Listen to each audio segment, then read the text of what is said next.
So, as you might know, I've been working on designing my own tabletop role-playing game for beginners.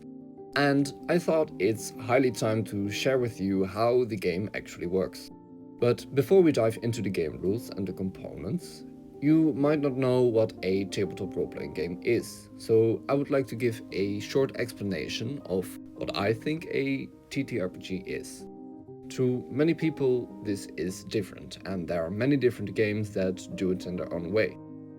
To me, a tabletop role-playing game comes down to the following core elements: being able to roleplay your character, taking on challenges, and rolling the dice to decide your fate.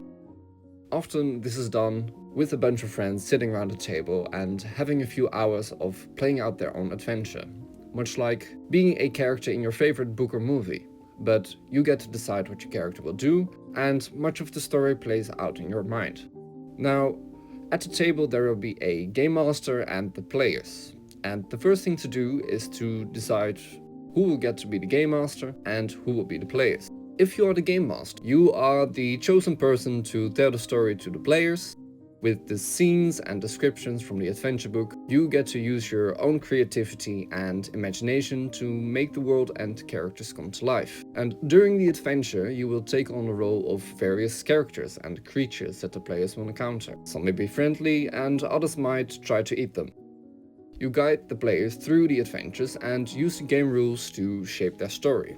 Now, as the players, they get to immerse themselves into the world created by the game master. As a player, you get to roleplay your character in whatever way you see fit and try out their abilities, gather skills, information, treasures, and explore the world. Now that you know a little more about what a TTRPG is, I would like to tell you what game components you will encounter and how the game is actually played. To simplify the many amazing games that consist of so much information and game rules, I have trimmed it down to the following game components to ensure that you're able to play the game as quickly as possible. So, during the game you will work with the adventure book and the rules. Instead of spending hours of preparation, you get to sit down at a table with your players and prepare for about 20 minutes before you start.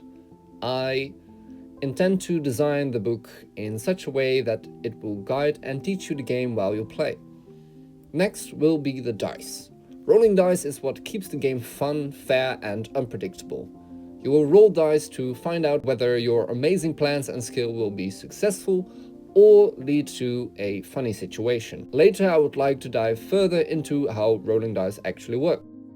Of course, one of the most important things are the characters. Players will get to pick out a pre-made character they get to play during the adventures.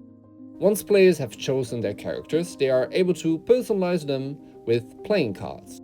These consist of items, spells, skills, and for the DM, monsters and NPCs. Each player gets to choose or pick a card at random from each of the piles. These cards will grant you special skill that will aid your abilities during the adventures. And at last we have the playing board, or also called battle map.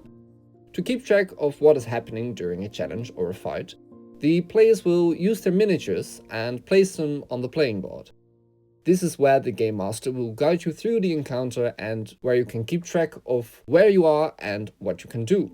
I know this might already be a lot of information, so I would like to play out a scenario with you where you can see what it might look like playing the game. So, we have the playing board laid out in front of you, and you place all the miniatures that represent your characters and the creatures that are involved in this encounter. After all that is said and done, the game master will describe the scenario and your surroundings to you. For example, as you traverse through the witch's garden, you come across what you have been looking for the entire day: the mostrel. It is your mission to collect the back hair of the mostrel and to bring it back to your village for the ritual. So far, it seems to be sleeping, but you know that the sun is setting and time is of the essence, because it will soon wake up. What do you want to do? During your turn, you get to use two actions, which are your movement action and your skill action. During your movement action, you get to walk up to 5 squares into any direction. Next to that, you have a skill action, and with your skill action, you can choose to do it solo to combine your efforts, or trade the cards you pulled at the beginning of the game. For now your team is not around and it all comes down to you. So you decide to take matters into your own hands with a solo action. To decide how you can approach the challenge of getting the back hair, you can look into your cards to see what objects, skills or spells might aid your quest. The item available to you in your hand is a sword, which you can use to cut or attack with, gaining a +2 bonus to your rolls during your action. A skill you have is to camouflage yourself really well, which helps you go undetected by other creatures.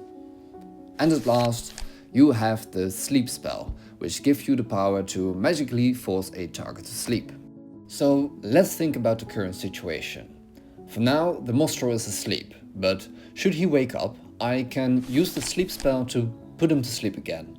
Until then, I want to remain out of danger and try not to wake the troll, so using a sword might not be the best option to go with. So I decide to go with the camouflage expert skill and try to approach him without being noticed. Now, achieving this goal might prove to be a challenge. This is the moment where the dice will come into play and help us find out whether we are successful or fail in our efforts. To find out, we, the player, will roll a 6-sided die and add the bonus to the roll. A bonus can be granted from the cards you choose to use during your action, or your stats, which you can find on your character sheet. In order to approach the troll without being noticed, we need to roll a 8 or higher. Anything lower than that would mean we would fail in our efforts. Now, we rolled a 4 with our die and add a +2 bonus from our stats. On top of that, we've got the camouflage skill, which also grants us a +2 bonus, making it a total of 8, meaning we are successful in stealthily approaching the troll. In a nutshell, this is what it might look like during an action. I understand that it might still be a lot to take in and I have not yet given you the full picture of the game, but that is exactly where you might be able to help me. I would love to hear your thoughts and feedback on what you would like to find out more about the game. So let me know down in the comments what specifically I have not yet explained or seems to be confusing. I want to make sure that this game is a good introduction for beginners who would like to explore the world of TTRPGs. Thank you all for sticking around till the end and don't forget to like this video and subscribe to the channel, which helps us bring this game to your table.